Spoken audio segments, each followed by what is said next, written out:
다 같이 성경을 들고 일어서시기 바랍니다.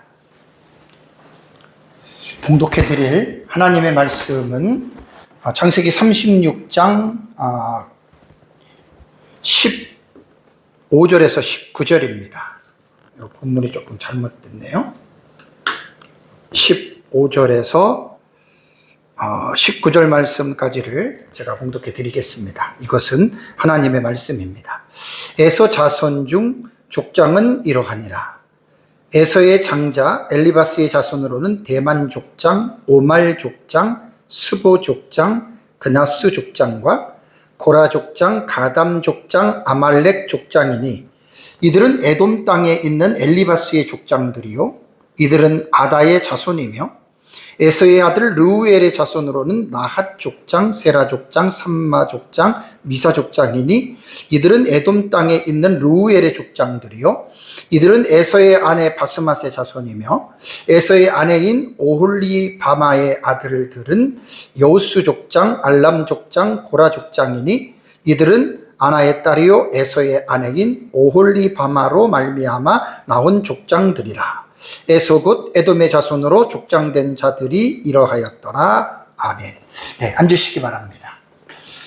제가 지난 시간에 그 오홀리 바마를 오홀리 마바로 제가 계속 많이 했다고 우리 성도님들이 말을 해서 제가 수정을 하겠습니다. 오홀리 바마.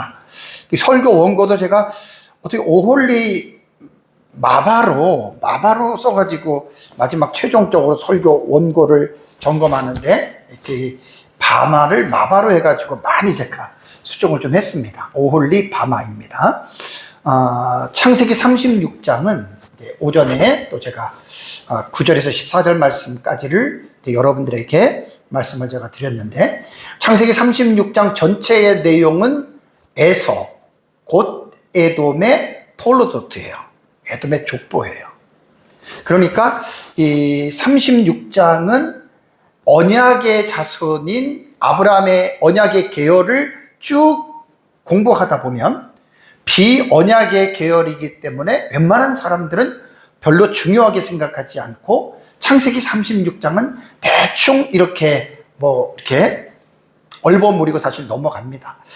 저도 이번에 창세기 주에 설교를 하기 때문에 제가 좀 이 부분을 좀 깊이 있게 다 성경 전체를 제가 지금 창세기를 연구하고 있기 때문에 이 부분을 제가 지금 설교를 하고 있는데 창세기 36장은 제가 6시간을 설교를 합니다. 지난주 2시간, 이번 시간 하면 4시간이 되고 다음 주에 이제 2시간을 하는데 제가 지난 그 오전 예배에도 여러분들에게 잠깐 말씀드린 대로 여러분 성경은 어떤 부분은 중요하고 어떤 부분은 별로 덜 중요하다 이렇게 생각을 하면 큰 오해입니다. 성경은 중요하고 안 중요하고가 없어요. 성경 자체가 모든 것들이 창세기부터 계시록까지 거기에 나오는 여러 가지의 사건들, 여러 가지의 내용들이 이거는 정말 구속사니까 이것은 언약이니까 이것은 모형론이니까 이것은 되게 중요하고 그 외에는 별로 그렇게 중요하지 않다라고 만약에 생각을 하고 말을 한다면 빨리 그 생각을 고쳐야 됩니다. 성경 전체가 다 하나님의 말씀으로서 다 중요합니다. 그래서 이제 성경을 읽다 보면은 어려운 부분들을 우리가 만나면 대부분 사람들이 그 어려운 내용을 풀려고 하지 않고 그냥 넘어가죠. 그리고 읽다가 이해가 안 돼서 자기 생각과 또 틀린 부분들도 종종 발견하거든요. 여러분 그럴 때 제가 오전에 마지막 번째 제가 말씀을 드렸잖아요. 그냥 넘어가지 마세요. 분명하게 어려워도 그 문제를 해결하고 지나가십시오. 그래야 우리가 하나님의 말씀인 성경에 대해서 조금 더 친밀감이 생기고 그리고 이제 성경에 대한 어떤 깊은 관심을 갖고 우리가 성경을 연구하게 되거든요. 근데 아까 말씀드린 대로 좀 어렵다. 이건 이해가 안 된다. 좀 내 생각과 다르다라고 하는 어떤 이러한 부분들을 여러분들이 그냥 패스오버하면 성경에 대한 여러분들의 친밀감이라던가 이런 것들이 떨어지게 돼 있어요.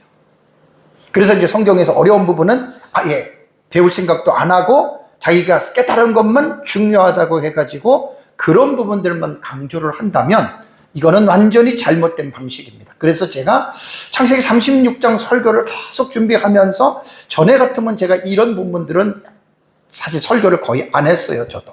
근데 이제 지금 하나님 나라 시리즈 사상으로 창세기 전체를 제가 지금 연구하고 나중에 이제 이것이 책자로 나오고 한 4,000페이지 이상이 됩니다. 창세기 다 끝나면. 그래서 제가 어떤 본문이라도 제가 가볍게 넘어갈 수가 없는 거예요. 그러니까 지금까지는 하나님의 은혜로 36장까지는 계속해서 아주 전에 같은 경우는 이렇게 취급도 안 하는 본문들을 보통 막 두 절, 세 줄 같은 경우도 1시간씩 거의 다 제가 창세기를 연구를 했기 때문에 36장도 제가 지금 이제 세 번째 시간인데 상당히 저도 많이 배우고 또 설교를 준비하면서 은혜를 많이 받고 그리고 제가 이제 성경을 여러분들에게 지금 설교를 하고 있습니다. 제가 설교에 대한 제 견해는 다시 아마 수십 번 얘기를 하잖아요. 저는 설교를 어떻게 생각하냐면 하나님의 말씀을 해석해 주는 것이 설교다. 저는 애초에 이런 생각을 전에 갖지를 못했어요. 성경을 가지고 드라마틱하게 성도들에게 은혜를 끼쳐가지고 성도들의 삶을 변화시키는 이런 쪽으로만 생각을 했는데 틀렸다는 말 아니에요. 그것보다 더 중요한 것은 설교자는 자기가 설교하고 있는 본문 안에 있는 내용들을 정말로 처음부터 끝까지 깊이 있게 그 본문을 다루어야 된다는 겁니다. 그래서 제 설교는, 주의 설교는 해석학적인 설교이기 때문에 해석의 7, 80%의 에너지가 거기다 들어가는 거예요. 적용은 설교자 대부분 주관적으로 만드는 경우가 많은데 그렇게 만들면 안 됩니다. 적용은 성경을 깊이 있게 연구하면 성경 자체 내에서 적용이 나오게 돼 있어요. 이걸 제가 계속 성경을 연구하면서 저도 공부해가면서 깨달은 것이기 때문에 그렇습니다. 이제 이어지는 그 내용을 오전에 비해서 다시 말씀을 제가 드리면 2절에서 5절까지는 에서가 가나안에서 낳은 아들들 원가족이죠. 패밀리 오브 올진이라 그러죠. 그 다음에 이제 9절에서 14절 오전 예배 이런 데를 설교했던 것이 아들의 아들들이에요.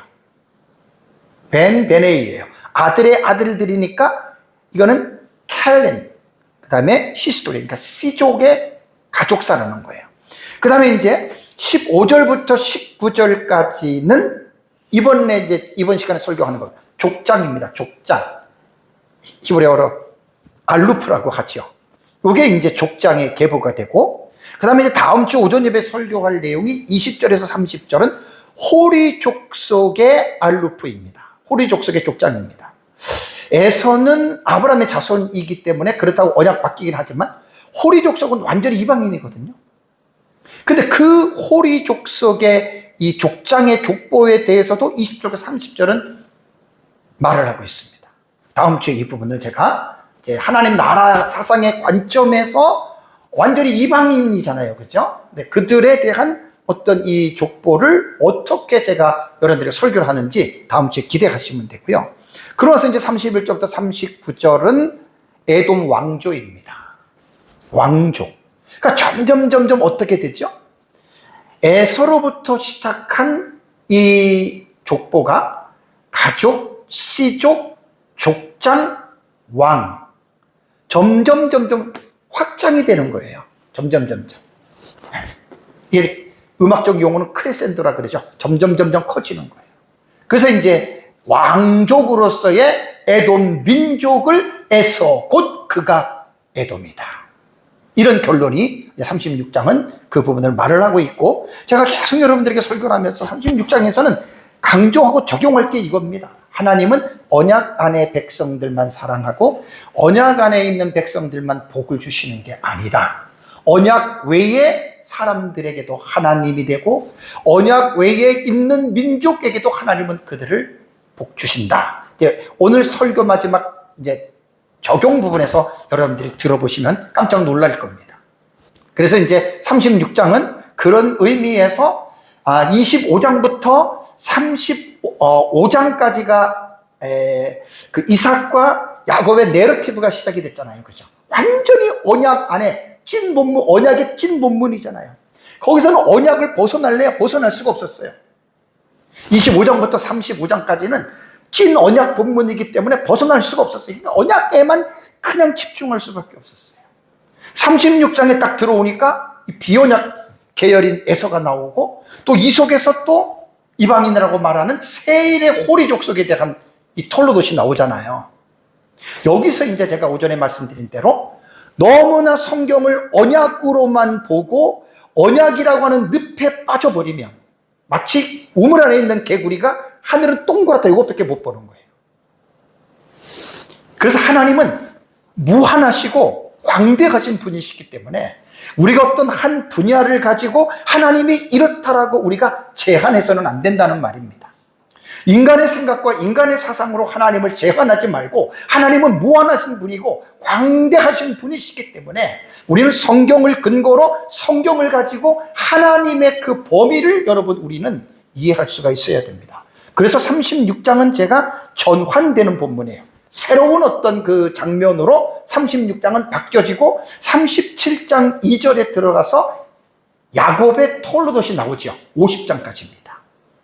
그래서 창세기는 톨로도 문학 구조입니다. 족보의 문학 구조로 반드시 이해를 해야 되는데 많은 사람들이 엘레 톨로도시라고 해가지고 이것이 누구의 족보니라 창세기 2장 4절부터 여기 50장까지 11번 나온다 그랬죠. 이런 것들은 대부분 일반 사람들은 터치를 안 해요. 그건 창세기의 문학적 구조를 절대적으로 무시하는 경우이기 때문에 그렇습니다. 그래서 창세기의 족보가 얼마나 중요한지 창세기 주의 설교 시작할 때 작년 재작년 첫 번째 이 설교를 했고 또 이제 에서의 족보에서 제가 이 부분을 여러분들에게 이제 말씀을 제가 드립니다. 자, 오전에는 시족이라면 이제 오늘 읽은 15절에서 19절까지는 족장입니다. 족장. 그러니까 시족보다는 조금 더 프레임이 넓어지는 거죠. 그러니까 에돔이라고 하는 시족 사회가 이제는 정치적인 어떤 체계화된 국가적인 어떤 그런 질서를 가지고 족장 제도로 확장이 됐다. 이렇게 생각하면 됩니다. 그리고 이제 이 본문은 문학적으로도 대단히 여러분 이게 중요함을 시사합니다. 왜냐하면 오전 예배 때 제가 9절부터 14절의 이름들이 세 아내의 이름들을 도표로 여러분들에게 이제 이렇게 보여줬잖아요. 거기다가 족장이라고 하는 알루프라고 하는 명사만 딱 거기다 붙습니다.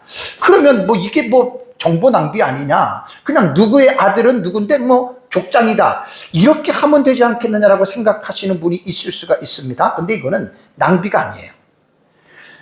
엄연하게 족장이라고 하는 알루프라고 하는 여러분의 히브리어 단어는 그 아들이 그 손자가 사회적인 신분이 그렇다라고 여러분 보여주기 때문에 그들은 더 이상 단순히 누구의 아들의 자손이 아니라 이제 나름대로의 그 시족의 대표자가 되는 거예요. 리더십이란 말이에요. 리더십. 그 시족의 대표자라고 하는 이것을 지금 14절에서 19절 문단에서는 족장 문단으로 한층 더 업그레이드를 시켜서 지금 이것을 우리에게 보여주고 있다. 이렇게 성경을 이해하시면 됩니다. 자, 오늘은 이제 이번 주 설교는 하나님 나라의 사상으로 보는 에서의 족장사입니다. 히스토리 오브 칩스예요. 족장. 우선 15절을 보시면 15절과 16절에는 하나의 문장으로 보시면 에서의 자손 중이라고 말을 하면서 족장은 이라는 말을 합니다. 처음 나오죠. 36절에서 족장은 이러가니라. 그러니까 에서의 장자 엘리바스입니다. 엘리바스의 자손으로는 대만 족장, 오말 족장, 스보 족장, 그나스 족장, 그 다음에 고라 족장이 들어가고 가담 족장, 아말렉 족장까지가 이렇게 들어갑니다. 그리고 이들은 에돔이죠. 그러니까 10절에 들어와서 지금 9절에 들어와서는 1절의 에서의 족보와 9절의 에서의 족보는 단어가 3개가 더 추가됐다 그랬죠. 세일, 산, 아비, 조상, 아버지. 그러니까 1절의 선언문과 9절에는 세 단어가 더 추가가 되는 거예요. 그래서 여기에서 이제 족장이 되고 고라가 들어가고 땅에 있는 엘리바스의 족장 느료까지 이야기를 하면서 마지막에 뭐라고 서술을 하냐면 이들은 누구? 아다의 자손이며 라고 말을 합니다. 아다의 자손. 이게 지금 모계잖아요, 모계. 엄마를 말하는 거예요. 그래서 오전에도 말씀드린 대로 이게 지금 창세기 25장의 23절에서 26절에 야곱의 12아들을 모계의 계열로 표현한 것처럼 똑같은 상황입니다. 이것도 모계를 중심으로 해가지고 지금 이 부분들을 말을 하고 있습니다. 여기서 이제 조금 전에 그 15절과 16절은요, 이게 지금 명사 문장이에요. 요거는 이제 정지된 의미를 벌써 읽으면 딱 느끼잖아요. 동사가 없기 때문에 여기서는 또 움직임이라는 것을 우리가 찾아볼 수가 없습니다.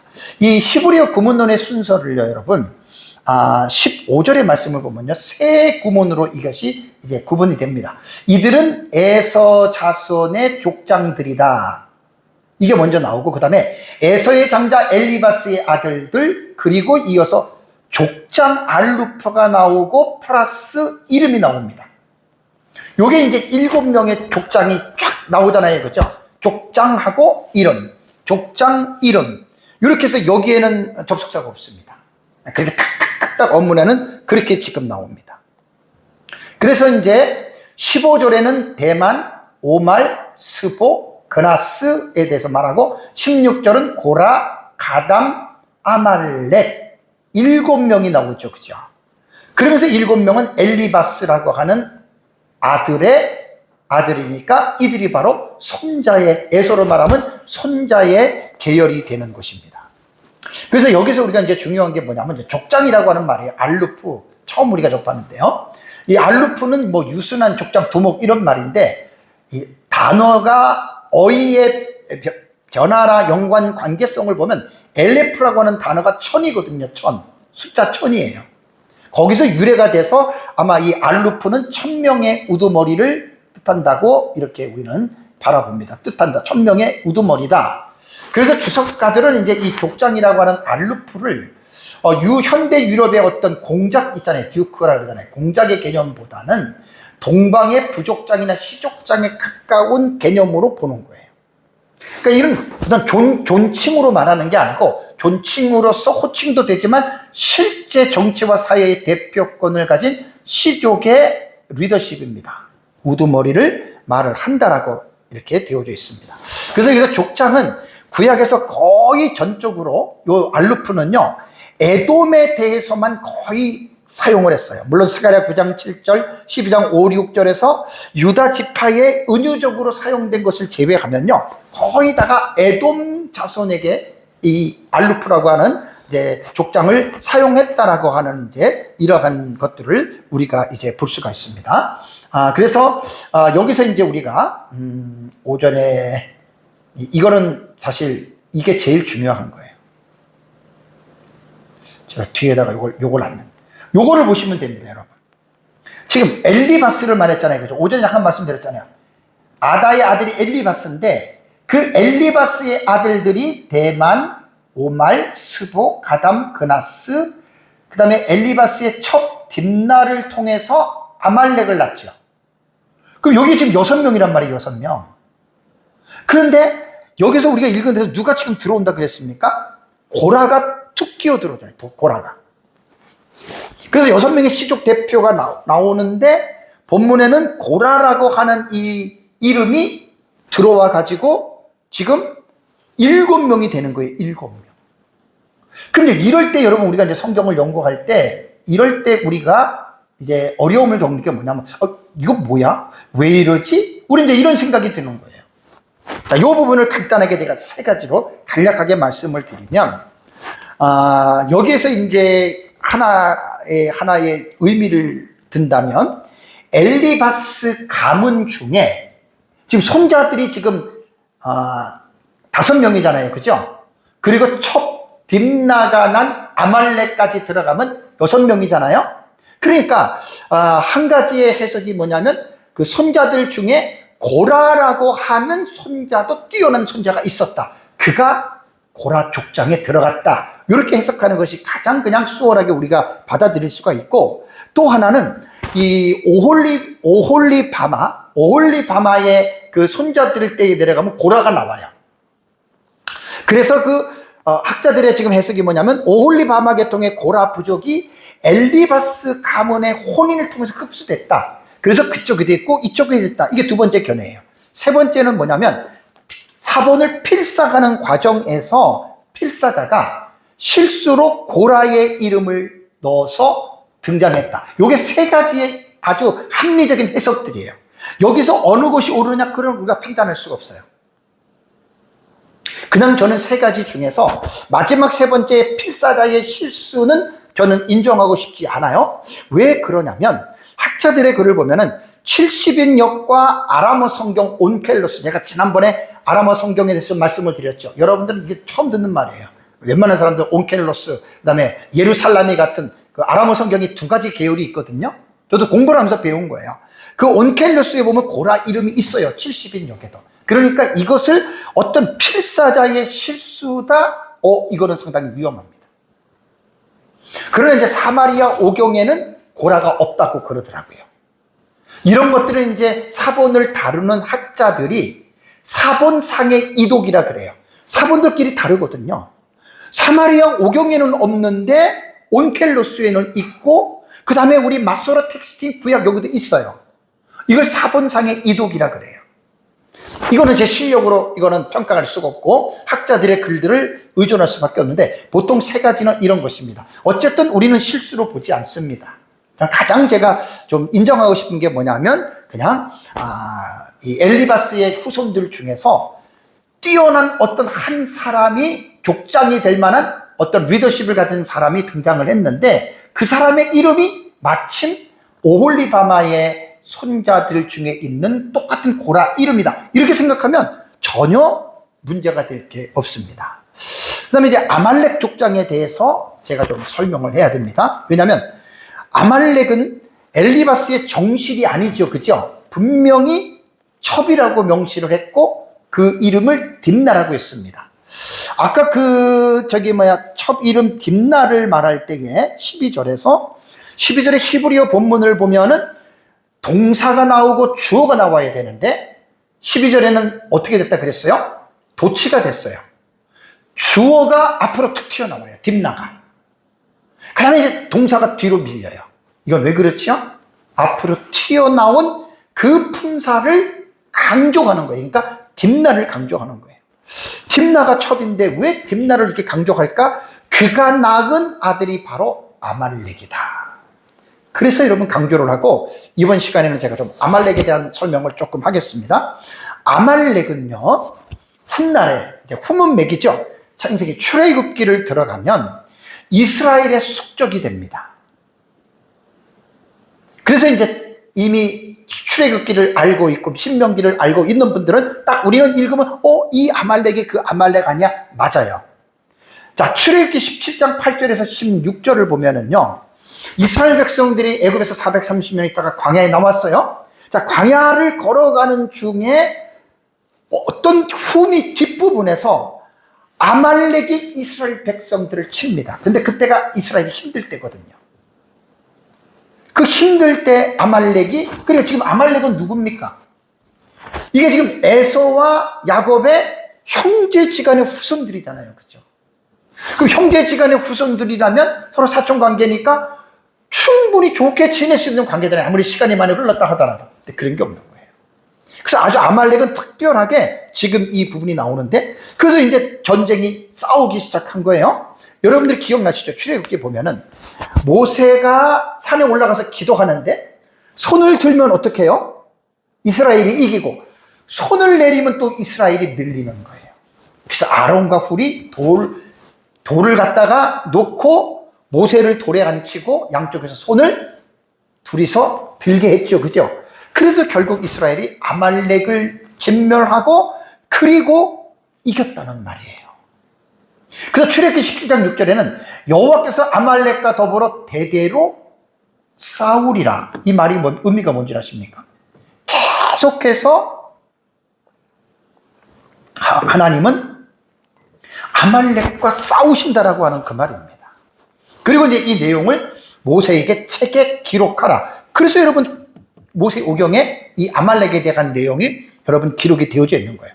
두 번째 아말렉에 대한 것은요, 신명기 25장 17에서 19절에 보면은 25장 17절에 보면은 하나님이 모세에게 과거의 어떤 사건을 상기시킵니다. 자, 너희는 애굽에서 나오는 길에 아말렉이 내게 행한 일을 기억하라라고 과거의 사건을 상기시키죠. 그 이유는 뭐냐면 아까 말씀드린 대로 이스라엘이 광야를 걸어갈 때 되게 힘들었거든요. 그 힘들어하는 자기 어떻게 보면 먼 친족인데 그들을 쳤다는 거예요. 그래서 하나님이 뭐냐면 가나안 땅에 들어가면 천하게 이 하늘 아래에 아말렉에 대한 기억을 지워버리고 그들을 잊어버려라. 하나님이 대대로 싸운다 그랬잖아요.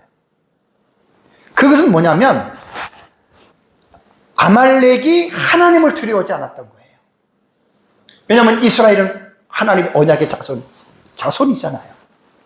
하나님을 두려워하지 않고 이스라엘을 건드린 대가고 민수기 24장 20절에도 발람의 예언입니다.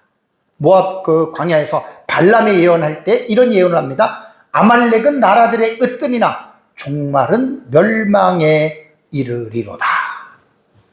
그러니까 아말렉이 이런 어떤 후문맥에 보면 연관이 있는 거예요. 사무엘상 15절에도 여호와께서 사무엘 왕에게 아말렉을 진멸하라고 명령을 합니다. 3절을 보면 지금 가서 아말렉을 쳐서 그들 모든 소유를 남기지 말고 진멸하되 남녀와 소아와 젖먹는 아이까지도 죽여라.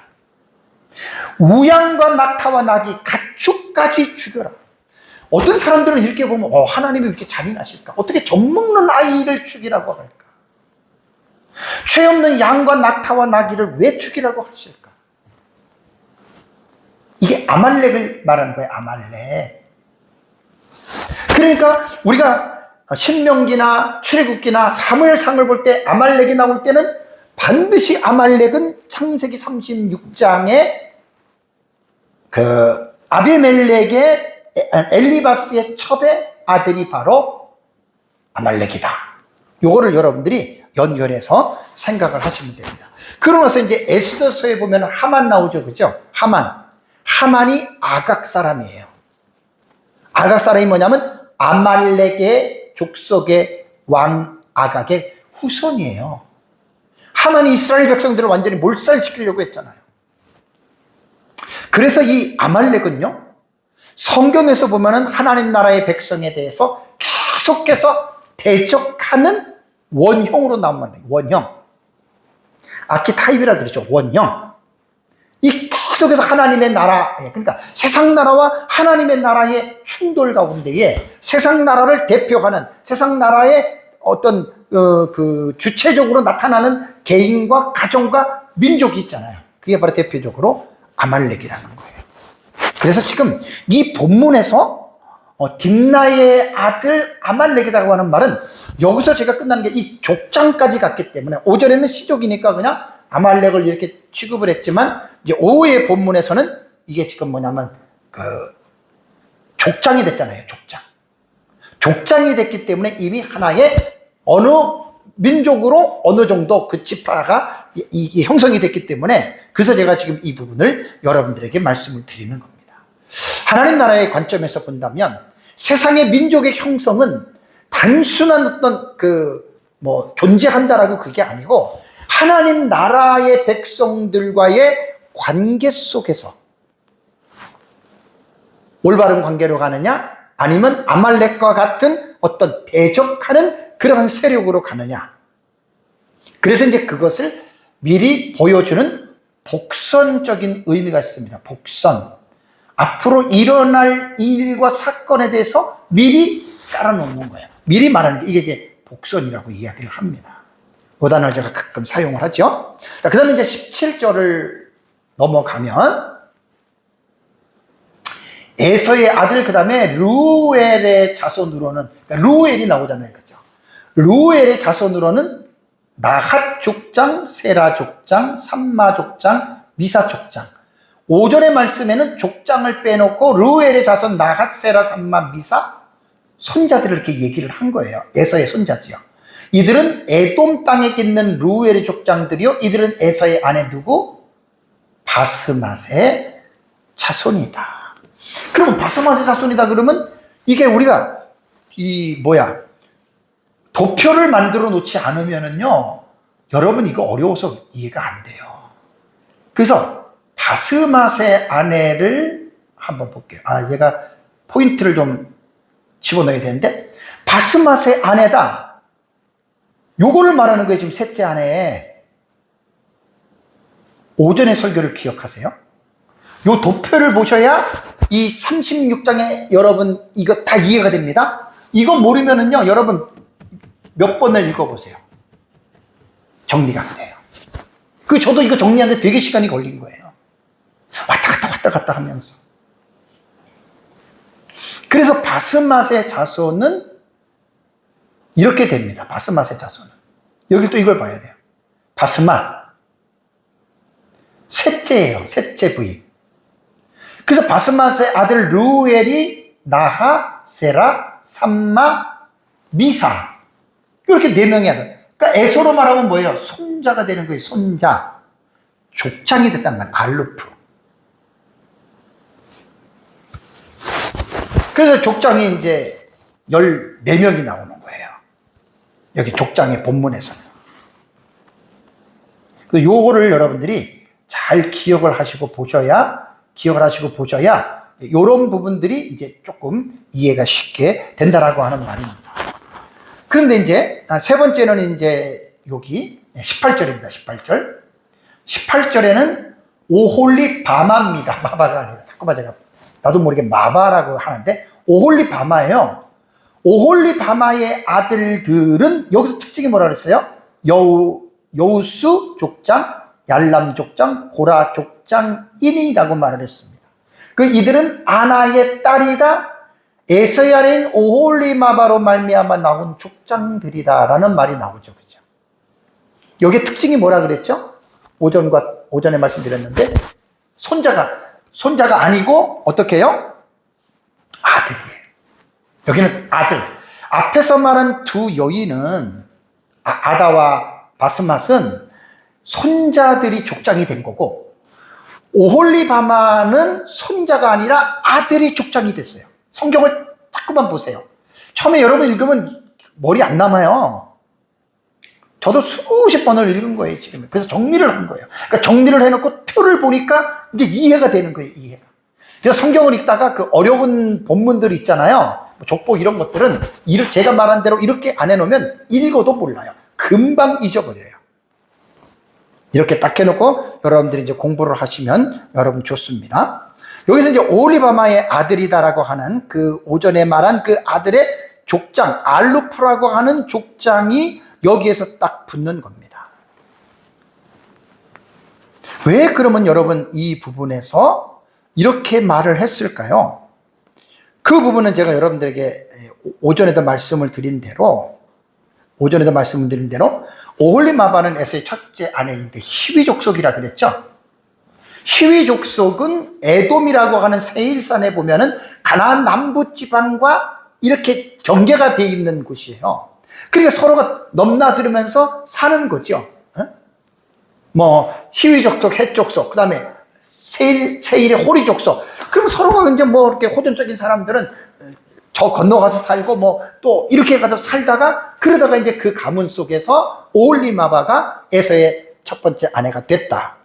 그래서 이제 에서가 그 지역을 옮길 때에 왜 세일산으로 갔느냐? 에서의 아내가 바로 집이 세일 호리 쪽이기 때문에 그렇다. 이것이 제가 볼 때는 가장 합리적인 해석이에요. 그래서 이제 여기에서 오홀리마바의 손자가 아닌 아들 지금 여우수 알람 고라가 여기서 이제 고라가 나오잖아요. 아들이란 말이에요. 아들. 이들은 벌써 쉽게 말하면 다른 그 아내에 나온 그 족장은 손자 떼에 가서 힘을 얻는데 오홀리마바는 아예 아들을 붙었다. 이게 뭐냐면 엄마 찬스예요. 엄마가 세일 쪽이라는 말이에요. 그러니까 이제 거기서 쉽게 말하면 세일에 살고 있는 초창기니까 그들의 어떤 영향력과 입김을 무시할 수가 없다라고 하는 말이죠. 그래서 이제 그렇게 되었다라고 보는 것이 가장 이게 이제 옳습니다. 그 다음에 19절을 보겠습니다. 19절. 에서 곧 에돔 자손의 족장된 자들이 이러하였더라 라고 19절에 말이 나옵니다. 히브리 원문으로 볼 때 직역은 세 개의 구문으로 이것도 나누어집니다. 이들은 에서의 아들들이요, 이들은 그들의 족장들이니 그가 곧 에돔이라. 우리말은 이것을 우리말의 어순으로 쉽게 읽을 수도 읽었지만, 그래서 히브리어에 대한 본문을 읽으면 훨씬 더 딱딱 끊어지고 이해가 우리에게 빠릅니다. 세 개의 짧은 명사 여기는 동사가 없어요. 명사문입니다. 이것도 접속사 없이 그냥 이거를 9절부터 19절, 오전에 설교했던 9절부터 19절의 내용을 총괄적으로 여기에서 딱 19절에 정리를 하는 겁니다. 이들은 에서의 아들들이고 그들의 족장이니 그가 곧 에돔이라. 후 에돔이에요. 그가 곧 에돔이다. 이렇게 말이 나오는 겁니다. 그래서 여러분 19절 지금 요 내용은 어떤 면에서 중요하냐면, 오전에 설교한 9절과 14절과 지금 설교하는 15절과 17절의 관계를 해석해주는 열쇠의 역할을 하는 거예요. 19절 마지막에 딱 문단이. 그래서 성경은 단순히 이들이 후손이었다라고 말하지 않고 이들이 후손이며 동시에 이들이 뭐였다? 알루프, 족장들이었다.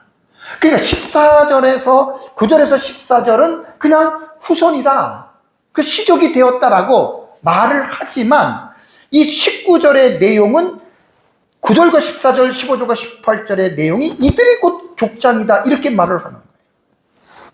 그러면서 마지막에 에서가 곧 에돔이다. 이렇게 지금 선언으로 맞춰지고 있다라고 하는 말입니다. 자, 1절에 여러분 표제, 1절의 표제 기억나시죠? 에서가 곧 에돔이라. 예, 후 에돔이거든요. 주어 에서가 나오고. 요거는 1절은 정체성을 선언하는 거예요. 정체성. 에서가 에돔이다라고 말을 했지만 지금 19절 마지막에 클로징, 이제 오프닝은 여는 거고 19절은 닫는 멘트예요. 그러니까 1절에서는 에서의 족보를 열면서 시작을 해서 19절에 와서 그가 곧 에돔이다. 후 에돔이에요. 똑같잖아요. 이거 후 에돔. 그가 에돔이다. 그가 에돔이다. 그러니까 19절은 뭐냐면 똑같은 구문이지만 1절은 오프닝이고 여는 거고 19절은 클로징이에요. 닫는 거예요. 이것이 구문론으로 볼 때 제가 이것을 수미상관이라 그랬죠. 이렇게 여러분 우리가 문학적으로 문법적으로 이렇게 이것이 단락이 수미상관법으로 되는구나라고 하는 이것을 여러분 우리가 발견하는 거예요. 자, 제가 이렇게 말하면 목사님 무슨 뭐 히브리어를 왜 얘기를 하고 무슨 신학적인 용어를 왜 쓰십니까? 이런 분들이 꽤 많아요. 나는 그런 분들에게 말하고 싶습니다. 아니, 여러분들 글을 읽을 때 마구잡이를 읽어요? 여러분들 글을 읽을 때 마구잡이로 읽습니까? 그렇게 성경을 읽으면 큰일 납니다. 그렇게 성경을 읽으면 성경의 깊은 뜻을 헤아릴 수가 없습니다. 왜? 그래도 법이 있잖아요. 문법을 왜 무시합니까? 왜 구문을 왜 무시합니까? 그렇게 성경의 문법과 구문을 무시하고 읽다 보니까 온갖 성경을 지 마음대로 멋대로 성경을 갖다가 이상하게 해석을 하고 있지 않습니까?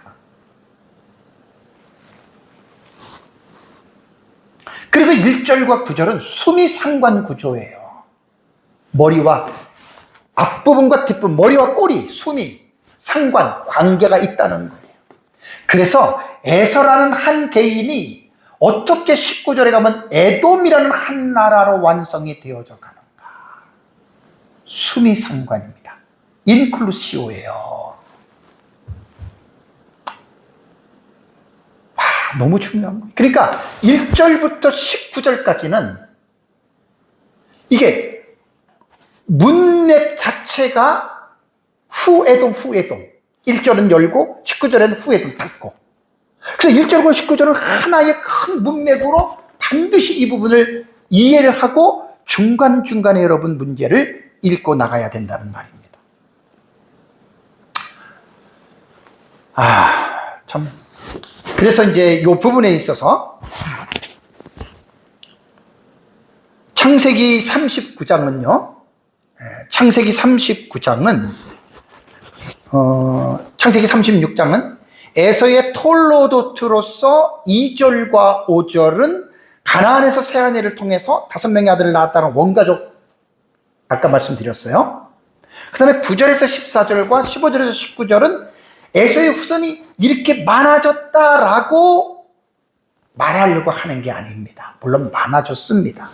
그런데 이것이 점점 더 점진적인 어떤 그러한 법으로 에서의 집이 이제는 시족으로 확장이 되었다. 9절에서 14절이죠. 그 다음에 그 시족이 다시 족장 체제로 어떻게 해요? 조직이 되었다. 그래서 에서가 곧 에돔이다. 1절은 선언적이고 2절은 실제적으로 그렇게 에서의 자손이 에돔의 민족이라고 하는 큰 민족으로 이렇게 확장이 됐다라고 하는, 여러분, 이 부분을 분명하게 우리에게 보여준다라고 하는, 여러분, 이제 그러한 사실입니다. 그래서 이제 제가 이제 이 본문은 기본적으로는 여러분들이 이렇게만 이해하시면 이제 거의 이제 이해가 여러분 다 된 거예요. 그러니까 지난주 2시간, 이번 주 오전 오후 2시간 해가지고 이제 아내의 이름이 다르고 또 아버지 이름이 다르고, 그죠? 그러면서 막 혼동되게 3명, 5명, 1명, 4명 이렇게 돼 있는 게, 족보를 여러분들이 그 도표를 꼭 기억하시면 돼요. 도표를 딱 놓고 읽으면 금방 이해가 돼요. 금방. 근데 도표 없이 여러분들이 계속 읽으면 수십 번을 읽어야 돼요. 수십 번.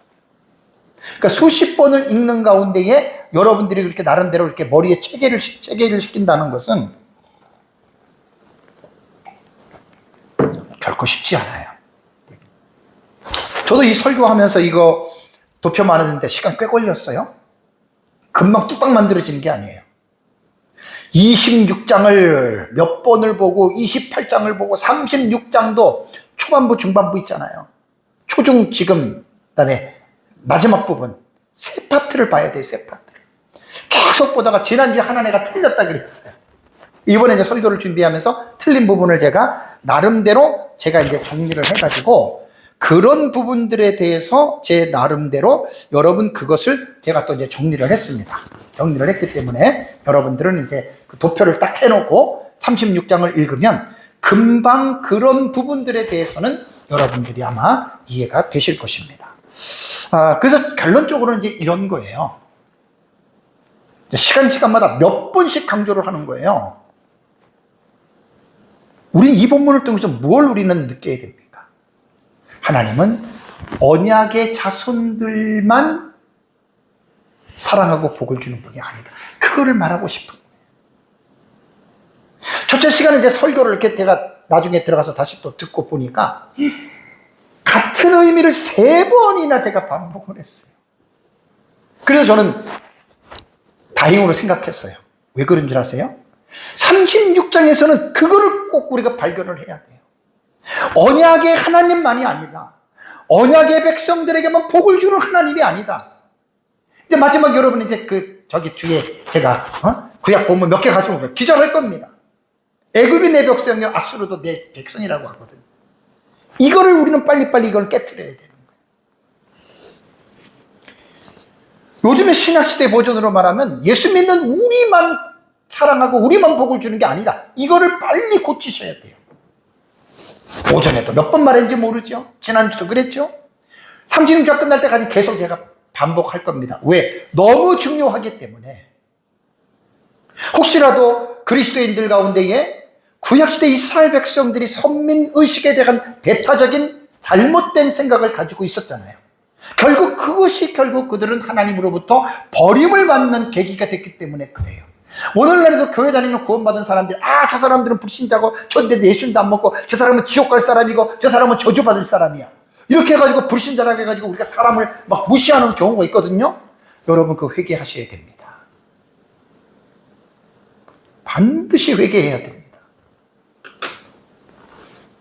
그 사람이 언제 구원받을지 어떻게 알아요? 함부로 그렇게 말하는 게 아니에요. 그래서 제가 창세기 지금 36장에 대해서는 하나님께서는 비언약의 자손들까지도 하나님은 사랑하신다라고 하는 이 부분에 대해서 제가 여러분들에게 계속해서 강조를 하고 있는 것입니다. 다음 주에도 계속 설교 시간에 이걸 반복할 거예요. 왜냐하면 이번에 36장을 6시간 동안에 제 설교를 듣는 사람들은 아우 또 하고 또 하고 또 하네? 그래요. 그렇게 해서라도 혹시 우리들 안에 잘못된 선택에 대한 어떤 배타적인 의식이 있다면 이번 기회에 완전하게 여러분 뿌리 뽑아야 됩니다. 이번 기회에 완전하게 뿌리 뽑아야 되고, 오전에도 말씀드린 대로 개구리가 우물 안에 있는 개구리는 하늘이 동그랗게 이것밖에 안 보이잖아요. 하늘은 광활합니다. 우물을 나와서 하늘을 한번 봐보세요. 끝이 없어요. 180도 돌아가면서 전부 다 하늘이잖아요. 우리가 예수님 믿고 구원받았다고 하는 어떤 하나님의 선택에 감사하고 우리가 그런 어떤 자부심을 갖지 말라는 것은 아니에요.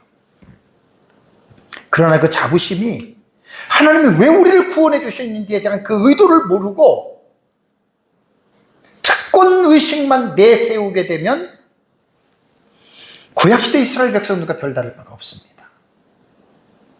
그래서 지난주에 제가 뭐라고 말씀드렸어요? 선택은 특권으로 보지 말고 무엇으로 보라 그랬어요? 사명으로 보란 말이에요. 왜 하나님이 나를 선택했고 왜 하나님이 나를 구원했느냐?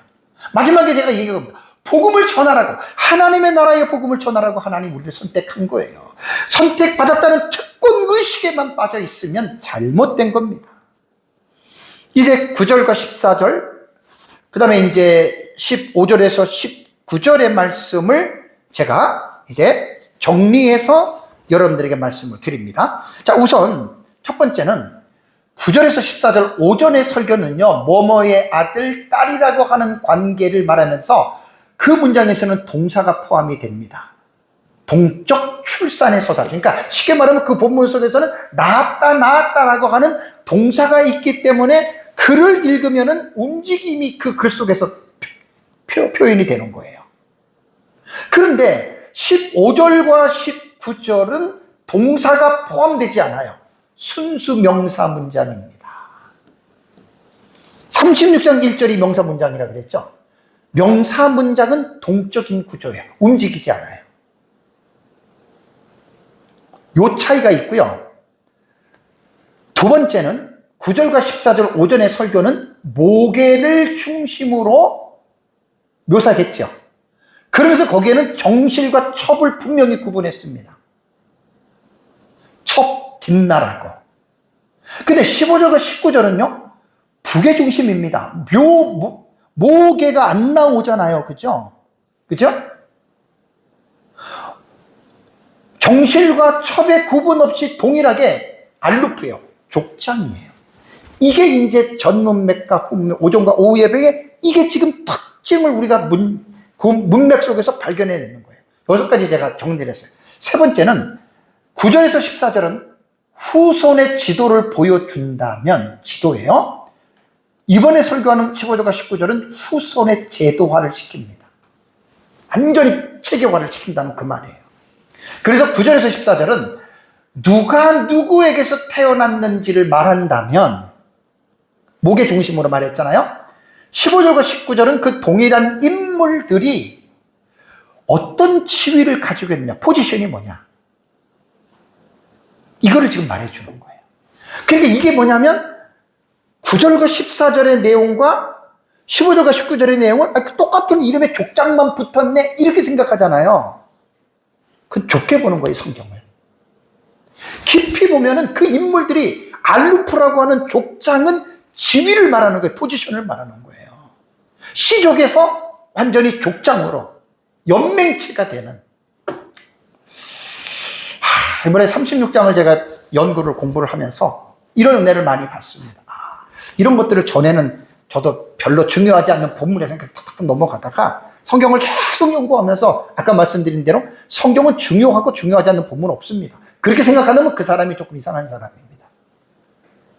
네 번째는요, 15절과 19절을 지금 하는 설교는 9절과 14절 오전의 얘기를 반복하는 것 같지만 그게 아니에요. 해석하는 거예요. 어떻게? 이름은 같아요. 그렇지만 뭐가 달라요? 기능이 다르잖아요. 알루프잖아요. 족장이잖아요. 전 문맥은 자손이고 본 문맥은 족장이다. 차원이 다른 거예요, 여러분. 그래서 15절과 19절은 9절에서 14절을 단순한 반복이 아니라 그 자손들이 사회적으로 어떠한 무게를 가지고 있느냐를 해석해 주는 단락이다. 이게 제가 네 번째 특징으로 잡았고, 다섯 번째는 이 두 단락은 함께 읽어야 에돔의 형성 과정을 우리가 이해할 수 있습니다. 9절과 14절만 보면 후손 목록으로 그냥 읽혀져요. 시족 사회로 그냥. 근데 15절과 19절까지 읽어봐야 이 후손들이 알루프가 되었구나. 족장이 되었구나. 이게 이제 이해가 되는 거예요. 그리고 이제 다음 주에 오후 예배 때 이 에돔 왕조를 말을 하잖아요. 왕조. 왕조를 지금 이야기를 하잖아요. 그러면 왕조를 이해하기 위해서는 이 족장이라고 하는 시족에서 족장으로 넘어오는 이 포지션을 이해를 해야 왕족에 대한 이 부분이 충분하게 우리가 이해가 될 수 있다라고 하는 말입니다. 마지막 여섯째는요. 이 점진성은 하나님의 나라와 세상 나라의 차이를 드러냅니다. 어떻게 보면 여러분 하나님의 나라의 이 톨로도스는요. 창세기 37장 2절에 가면 야곱의 족보는 이러하니라 라고 시작해서 어떻게 해요? 50장까지 끌고 가요. 50장까지 끌고 갔다고 야곱의 족보가 이렇게 에서처럼 간단하게 야곱이 이스라엘의 백성들 이렇게 되는 게 아니잖아요. 계속해서 오경과 그 다음에 여호수아와 사사기를 들어가서 룻기를 들어가고 그 다음에 열왕기로 들어가 가지고 하나님의 언약의 백성은 그때 이제 어떻게 됩니까? 사사시대, 통일왕국시대, 푸념왕국시대. 그때 돼가지고 이제 이것이 중간까지 가가지고 이제 왕국이 멸망하고 그 하나님의 나라의 백성의 그 히스토리는 길게 늦게 이렇게 묘사하는 반면에 에서의 족보는 어때요? 간단하게 딱 집어서 말하잖아요. 그래서 이건 스피드 차이예요, 스피드 차이. 그러니까 기록의 방식의 차이입니다. 에서의 계열은 빠르게 족장 후문맥의 왕들까지 나오지만 반면 야곱의 후손은 아직 하나님의 언약을 기다리면서 한 걸음 한 걸음 느릿느릿 걸어가고 있는 모습이 창세기, 출애굽기, 레위기, 민수기, 신명기, 여호수아, 사사기, 이렇게 사무엘상하, 열왕기상하, 역대상하 쭉 이것을 보여줘요. 이게 여섯 번째 특징이 바로 우리는 이러한 부분들을 여러분 우리가 보는 겁니다. 따라서 이 본문은 단지 에돔의 역사를 말하는 것이 아니고 세상의 나라는 빠르게 모든 것들이 정리가 됐지만 하나님 나라의 백성들은 그만큼 늦다는 거예요. 그러니까 이런 것들을 어떤 대조적인 차원에서 주경학자들은 이런 부분들을 많이 말씀하더라고요. 사랑하는 성도 여러분, 창세기 36장은 비언약 계열인 에서의 족보를 다루면서 그들을 하나님이 사랑하시고 그들에게도 복을 줬다. 이거 계속 지금 반복하죠. 이걸 잊지 마세요. 하나님이 언약 밖에 있다고 무시하느냐? 성경을 모르는 사람입니다. 우리 예수님 믿고 구원받았으니까 우리들만 사랑하고 우리들의 하나님, 그 하나님 모르는 사람이에요. 구약 성경의 몇 군데를 소개하겠습니다. 시편 23편 1절에 땅과 거기 충만한 것과 세계와 그 가운데 사는 자들이라고 얘기를 했죠. 이 세상에 존재하는 언약 안 밖 그게 아니에요. 사는 자들은 뭐라고요? 다 뭐라고요? 누구의 것이에요? 여호와의 것이로다. 이게 성경이 하나님이 말하는 거예요. 시편에.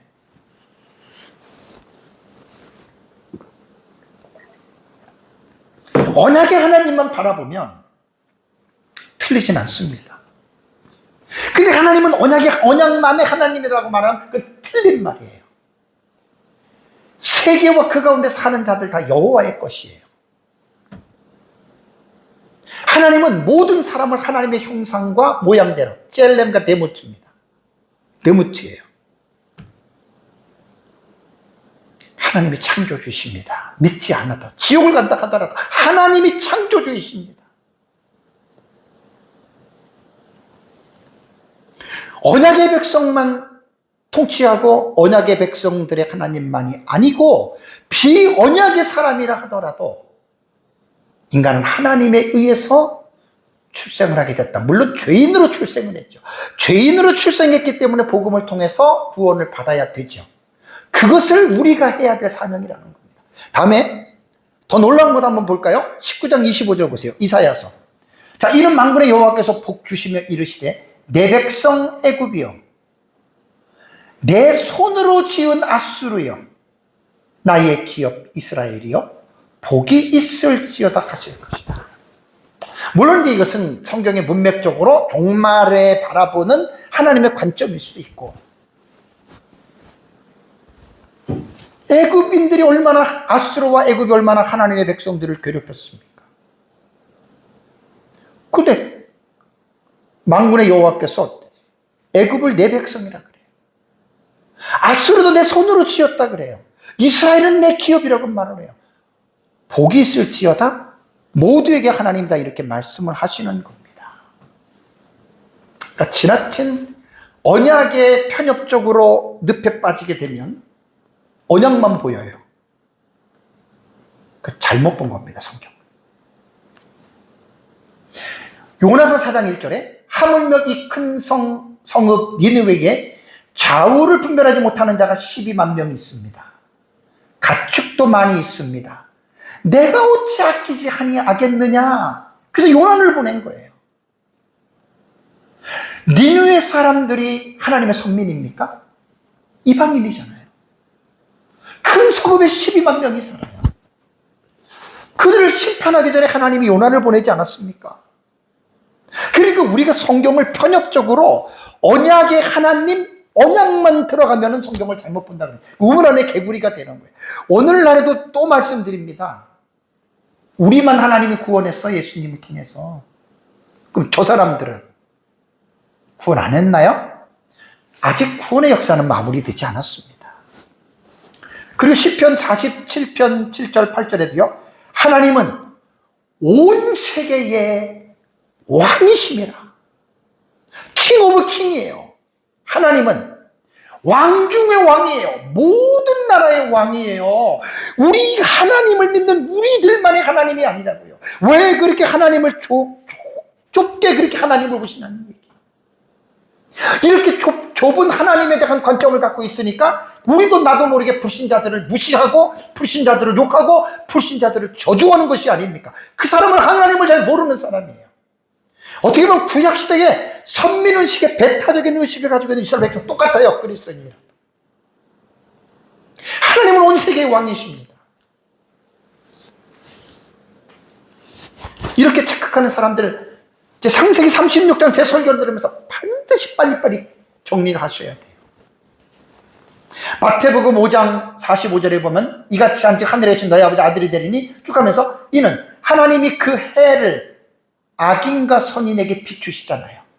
비를 의로운 자와 불의한 자에게도 내려주시잖아요. 일반 은총입니다. 맨날 특별 은총만 생각하지 마세요. 일반 은총도 있다라는 말입니다. 누가복음 6장 33절에도 오직 너희는 원수를 사랑하고 선대하라. 아무것도 바라지 말고 꾸어주라. 그리하면 너희 상이 클 것이요. 그러면서 그는, 하나님은 이 말이에요. 은혜를 모르는 자와 악한 자에게도 뭐 하시느니라? 인자하시니라. 왜 자꾸만 편협한 사람들은 하나님을 왜 자꾸만 좁은 분으로만 몰고 가십니까? 이거 그 사람이 잘못된 거예요. 하나님은 은혜를 모르고 악한 자에게도 인자하세요. 자비하세요. 그들을 불쌍히 여기신다는 말이에요. 그래서 제가 창세기 36장을 지금 네 번째 설교를 하면서 계속 강조하는 게 이걸 강조하는 거예요. 일반 은총적인 언약 속에서도 하나님은 에서의 민족 에돔을 하나님이 이렇게 축복하셔서 이렇게 큰 민족으로 하나님께서 만드셨다. 마지막 결론은 그렇습니다. 예수님이 세상에 오셔서 제자들과 함께 3년 6개월 동안 가르치면서 그가 가르친 교훈 중에서 최고의 교훈이 뭡니까? 그게 지상이에요, 지상. 이 땅이 아니고 최고의 교훈 가르친 지상 명령이잖아요. 마태복음 28장 19절에 가서 모든 민족으로 제자 삼아 세례를 베풀고 가르쳐 지키게 하라. 우리는 지금 이거를 해야 되는 거예요. 예수님 안에서 창세전에 우리가 그리스도를 선택했다라고 하는 선택의 특권만 강조하지 말고 사명을 기억하세요. 오전에 말씀드린 대로 특권의식에 빠지면 하나님을 오해하고 교만해집니다. 사명의식을 가지시기 바랍니다. 하나님이 왜 나를 구원해 줬을까? 온 천하에 다니며 만민에게 복음을 전파하라. 이거 하라고 우리 구원해 준 거예요. 내가 외국은 못 가도 우리 어떻게 하라 그랬어요? 가든지 내가 못 가면 보내야 돼요. 어떻게? 기도하고 선교 헌금을 하는 거예요. 그래서 외국에서 지금 그 목숨 바쳐서 성공하는 어려운 선교사님이 얼마나 많은 줄 아십니까? 그들을 우리는 편안하게 살면서 그들에게 기도하면서 그들에게 물질을 보내주는 거, 이게 여러분 우리의 사명입니다.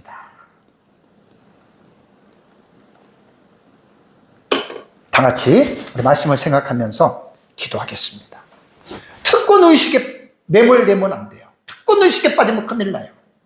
사명의식으로 우리의 패러다임을 시프트 하셔야 돼요. 바뀌어져야 돼요. 우리 다 이런 뜻으로 살아갈 수 있도록 다 같이 우리 한번 말씀을 생각하면서 함께 우리 다 같이 함께 기도하겠습니다.